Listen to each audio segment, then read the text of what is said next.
Hello, hi guys! Magandang hapon sa inyo lahat. This is Chin from Masagari Channel, a faith healer, also matarder. So ngayong hapon, natatigan natin ang sabihin sa inyo ating mga gabay. This is a monthly gabay for the month of January 2024 for the sign of Capricorn. So Capri, welcome to my channel. Ano kayang messages, advices ng spirit guides ang ating masasagap for today's video? Kaya naman kayang energy or kaganapan sa buhay ng mga Capricorn ang ating mga hagilap. So guys, this reading is a general reading lamang, hindi lahat makaka-resonate. Kunin lamang po ang makaka-relate sa inyo and comment down below kung kaninong energy ang ating nasagap. And of course, don't forget to like and subscribe my channel and hit notification bell for more videos update. And of course, maraming salamat po sa mga walang sawang pagsuporta sa aking channel, lalo na hindi nag-skip ng ads. Naway pagpalain po kayo ng Diyos at may kapal. Siksik liglig nag-uuma po ang manumbalik sa inyong biyaya. And of course, once again, belated Merry Christmas and of course, advance and a Happy New Year to all of you guys. And of course, saan man sulok ng mundo, maraming salamat po sa inyo. No? So, umpisahan na natin. For the sign of Capricorn, for a monthly gabay. Angel Spirit Messages, give me an information. Ano kaya ang mensahe sa iyo ng ating mga gabay for a monthly gabay? So, let's see. Angel Spirit Guide, please give me an information. So, there's a Knight of Wands. So, there's a slow and steady, no?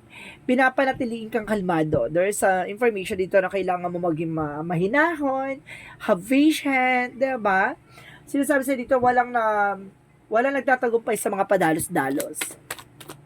So, let's see. There's a Queen of Cups. So, there's a healing. Magkakaroon ka raw ng healing dito. So, ibig sabihin niya, unti-unti ka na nakaka-recover. No? Let's see what is additional messages. And of course, there's a Two of Wands. So, there's a choices. So, there's a two-path, no? Titignan mo yung better side of situation. Yung pinaka-magandang eksena, no? And of course, there's a Five of Coin na sinasabi dito, there's a financial loss or poverty ka nararanasan for today's video.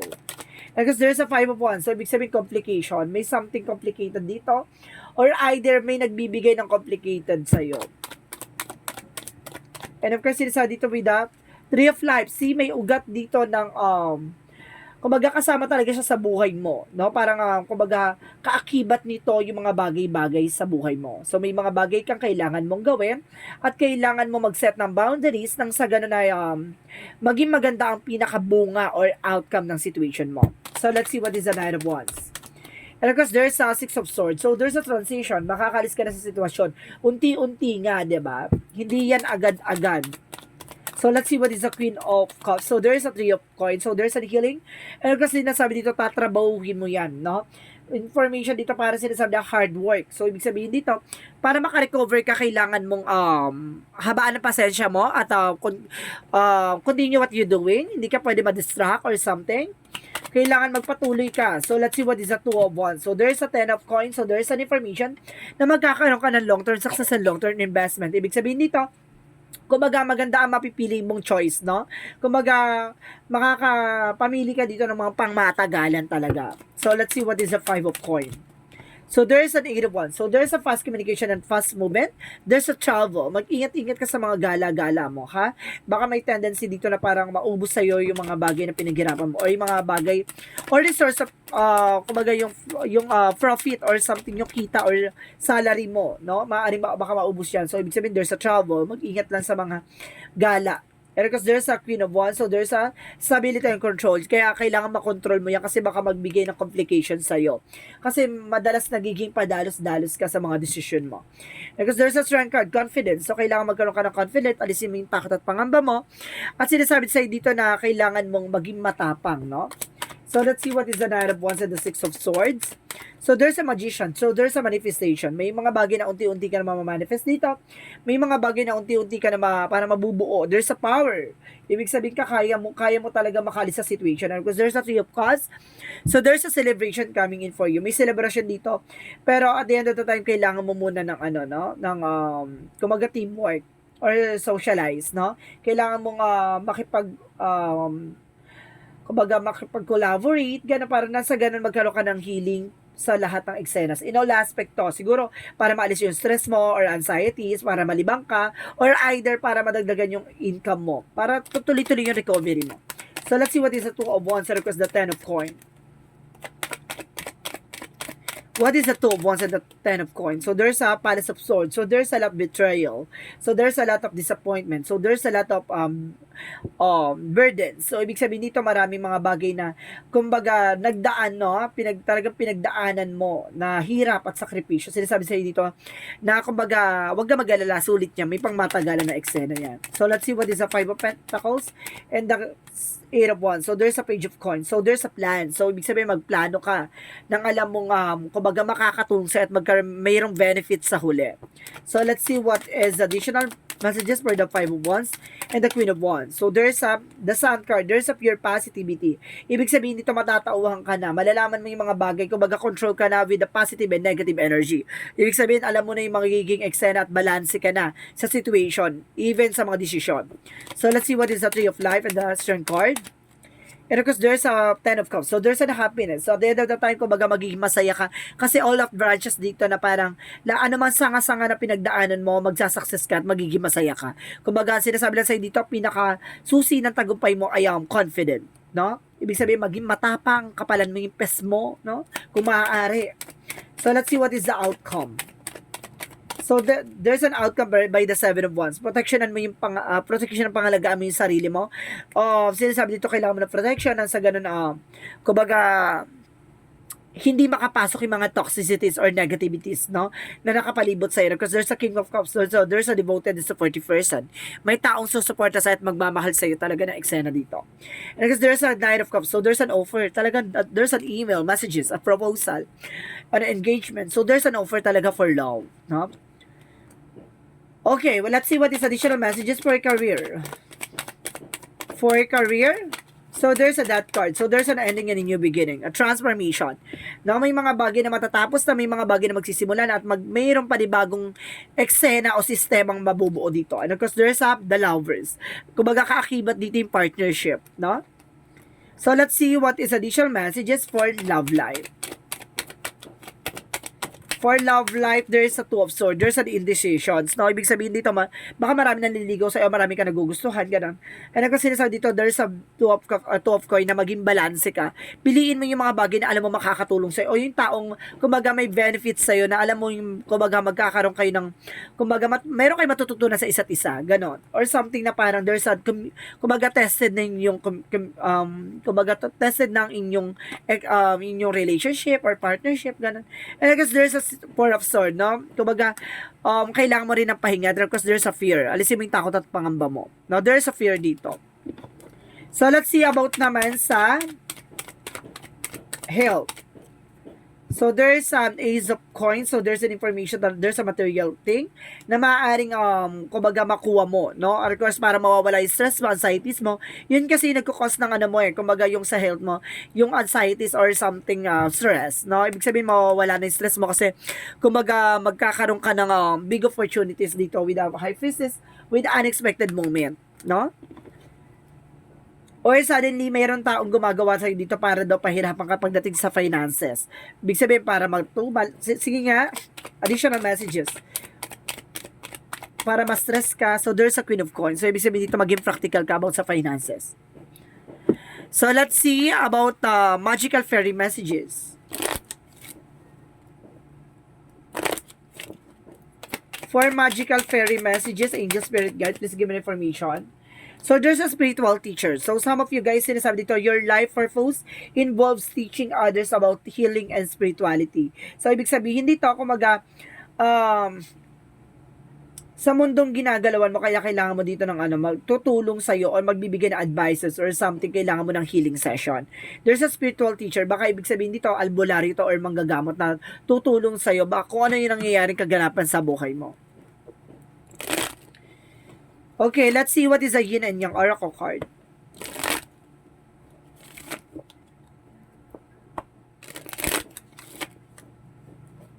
For Yin and Yang Oracle card, get my information. So there's faith, divine intervention. May maraming paalala sa ang ating divine. Kumbaga sinusubukan ng pananampalataya at tiwala, 'di ba? Pananalig mo. Talagang kumbaga there's an information na parang susubukin ka. Because there's a past, luck. Ibig sabihin dito, mayroong nakaraan na hanggang ngayon, bit-bit mo pa, talaga nagsasuffer ka dito. Ibig sabihin, may taong gumawa sa'yo siguro na nagbibigay ng kumbaga, kahirapan mo.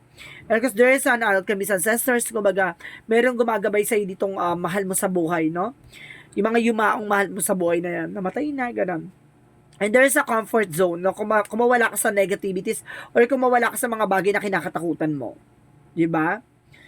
Yung ego na yan or something pride, alisin mo yan. Excuse me. So let's see what is the chakra messages for you.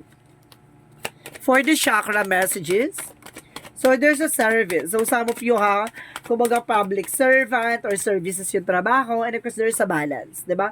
Maging balance ka, emotional, practical, negativity and positivity. And of course there's a wisdom, kumbaga may kaliwanagan dito sa iyo, no? Kumbaga napakalinis mong kumbaga malinis ang intention mo. So madaling salita, mabusilak ang puso mo. So let's see what is Archangel Michael messages. So there's an innocence. May mga bagay na hindi ka pa nalalaman. May mga bagay na kailangan mong malaman. Innocent ka pa, kumbaga, 'di ba? So let's see. Inom lang ako ng water, guys.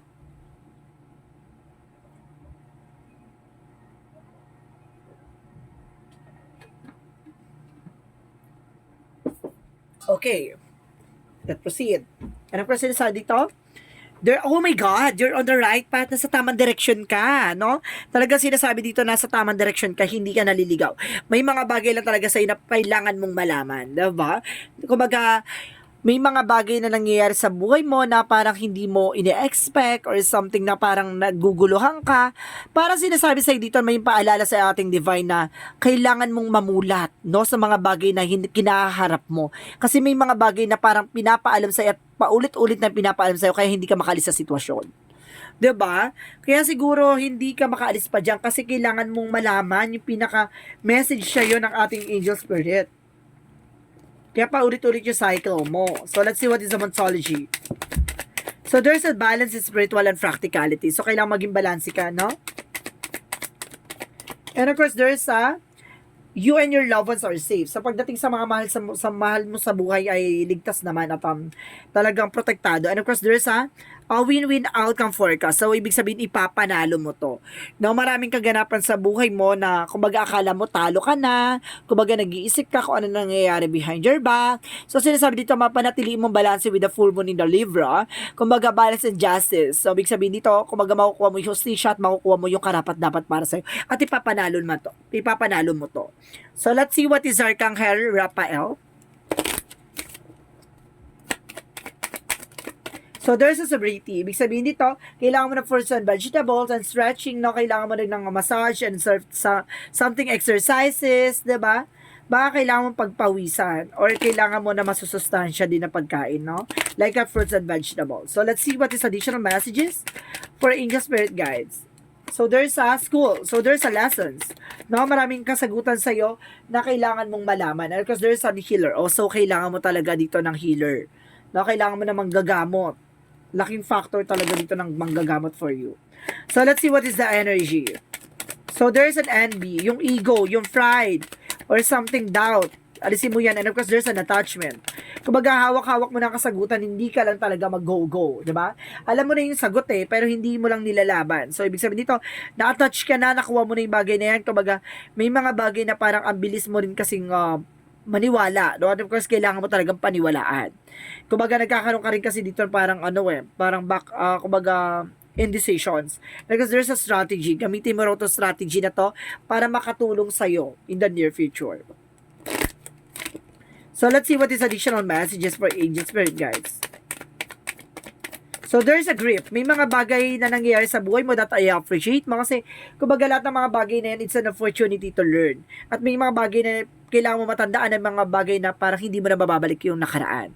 And of course, there's a fear. Alisin mo yung takot at pangamba mo dito kasi baka yung nagbibigay ng blockages or something information na kaya hindi mo masolusyonan yung mga bagay o problema mo pinagdadaanan. So, let's see what is additional messages. So, there is a vital force by astral travel. So, there's an information na para pinapakita to sa panaginip mo or sa meditation, sa intuitions, no? Kaya ibig sabihin, nandun na yung kasagutan, no?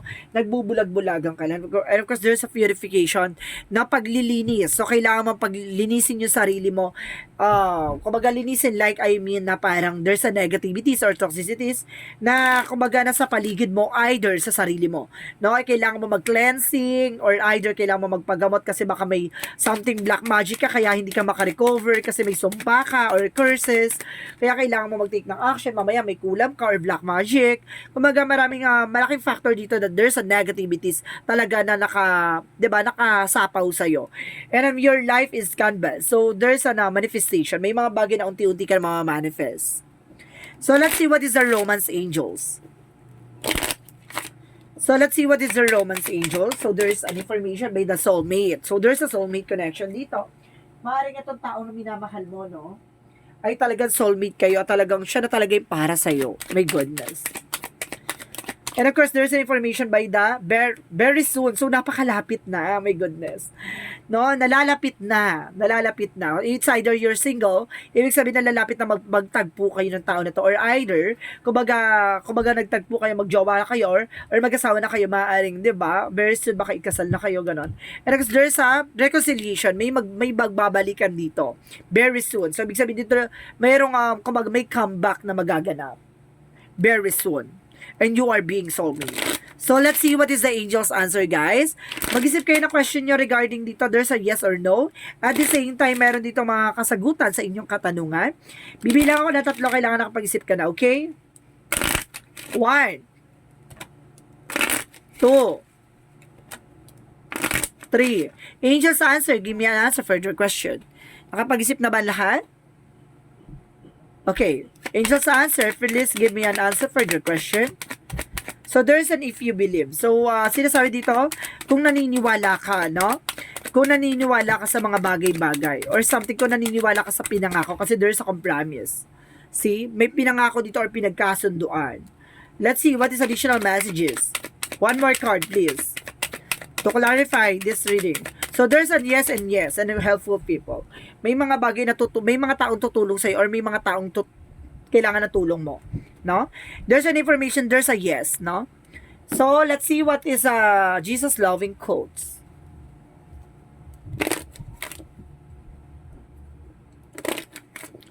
Let's see what is the Jesus loving quotes. Have faith in God. So, talaga sinusubukan pananampalataya at tiwala mo dito, no?